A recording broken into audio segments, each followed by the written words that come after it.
خو دا مسله به ورسره نن ذکر کړو چې روژه په څه باندې ماتېږي.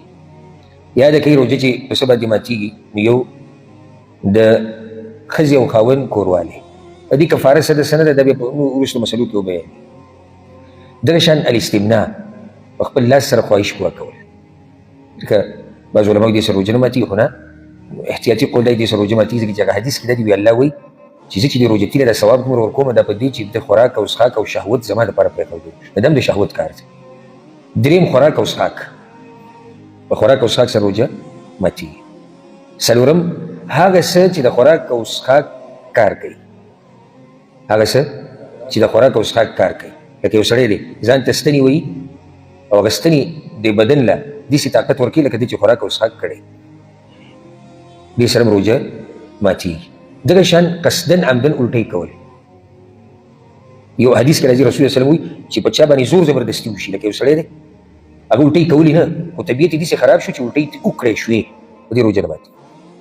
خو که یو سړی لګیا دی په مرۍ کې ګوته وهي په خپله او الټۍ کوي نو دې سره روژه ماتېږي. ها حجامه په عربي کې د بدن نه وینې ویستو ته وایي.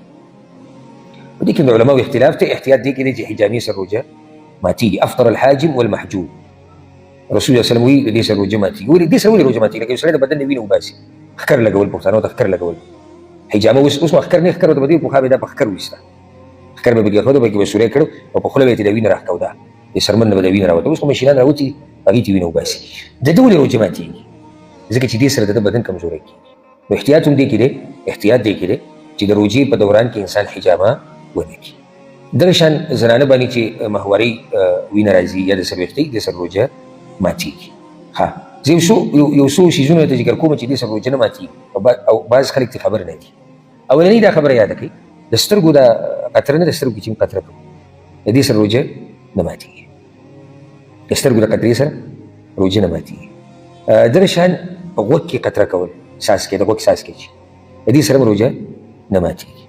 سترګې تورول بعض دا دې نه دي خبر د هغوی ذهن کې دی چې سترګو تورانجې چې دې ولګول د دې سره روژه ماتېږي. نه رانجو لګولو سره روژه نه ماتېږي. څنګه چې د سترګې د څاڅکې او د قطرې سره استعمالولو سره روژه نه ماتېږي دغه شان د رانجو لګولو سره روژه نه ماتېږي. غاښ ویستو سره روژه نه ماتېږي. نه ماتېږي. زخم په بدن کې جوړ شوی دی هغې باندې دوایانې لګول هغې پټۍ کول هغې ګنډل هغې هر څه دې سره روژه نه ماتېږي. کوم خلک چې د زړه بیماران دي الله دې موږ ټول د زړه د بیمارۍ نه وساتي ظاهري او باطني او کوم څوک چې بیماران دي الله دې ورله روغ صحت ورکړي. دوی له اکثر ګولۍ ورکړي د ژبې لاندې د ضرورت په وخت کې هارټ اټیک نه بچ شي هغې دپاره د ګولۍ لاندې دا ګولۍ چې د ژبې لاندې کېږي نو دې سره روژه نه ماتېږي. هو دې به دا تېرۍ نه تېرۍ به ناسي ژبې لاندې ایښودي هغې هم دې دپاره چې ژبې لاندې کښېږده هغه اثر کوي په خپله نو دې سره روژه نه ماتېږي. دا ډېره اهمه مسله ده چې دا راپېښېدی شي د زړه بیمار ته څه به ترې یو سړی د زړه بیمار دی او د ورځې هغه ته دا مشکل لا موږ هغه ته وایو ته ګولۍ د ژبې لاندې کښېږده او روژه دې نه ماتېږي. ها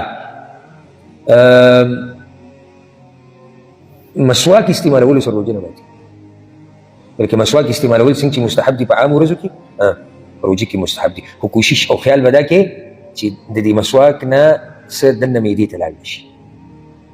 لاړې څه خبره نه ده خو چې دې سره پای کې معمولي دننه څه لاړ شي دغه به احتیاط کوي. ها د غاښونه اینځل په ټوتپیسټ سره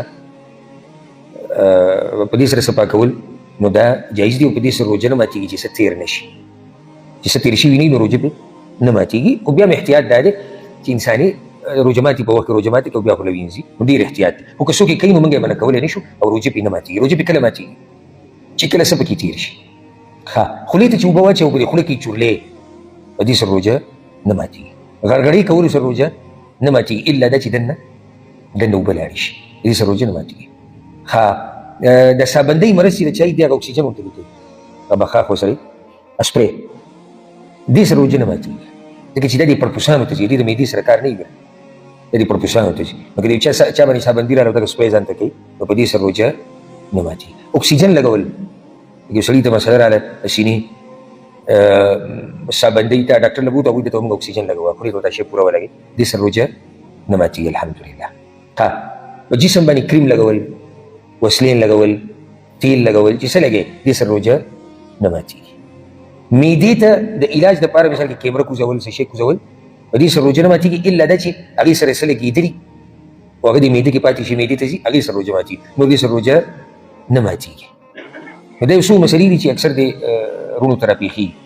دغه بخار لکه ته یو ځي ته رالې او هلته لوګی دی، اکثر د عرب دا خوشبو استعمالوي، خوشبو لوګی کړی بخور، نو هغه ځي کې لوګی دی، دا لوګی که دننه لاړ نو په دې سره روژه نه ماتېږي الا دا چې ته یې قصدن بوځې، لکه تا په خپله هغه خوشبو راغستې هغه لوګی او راکاږې، نو خو دننه ځي هغه که نه، نو ده ته قصدن لګیا یې. خو که ته یو ځي ته ورننوتې هلته لوګی دی او هغه تا راښکودو، ځکه په څنګه راښکودو لکه تا خو ساه راښکوده، نو ساه خو به الې که نه، او هغه دننه لاړ نو په دې سره روژه الحمدلله نه ماتېږي. خوشبو استعمالولو سره د عام سپریګان چې کوم یو خو دغه خوشبو دی د لوګي والا، دا خو مسله دغه، بل دا سپریګان چې کوم استعمالېږي د دې سره روژه نه ماتېږي، د دې سره روژه نه ماتېږي. اکثر قصې په دې باب کې چې کومې دي که نه هغه بې دلیله خلک بیانوي، اکثر ځای پلانې شو او بعض خو پکې داسې تفصیل شروع کړي چې هغه اورېدو کې سړي له حیا ورځي، اورېدلو کې د بعضو هغه مسلې اوبه چې ور اچوئ احتیاط کوئ او پلانې شی کوئ او پلانې د بیانولو نه دي، ګزاره به کوئ روژه هم ماته نه شي. دا روژه داسې ونه دی چې ګپ ته ټک کوي ماتېږي. لنډه ګوره موږ مسله اسانه حل کړه چې هغه بنیادي څه دي چې په هغې روژه ماتېږي، بس د دې نه علاوه چې څه دي په دې روژه نه ماتېږي.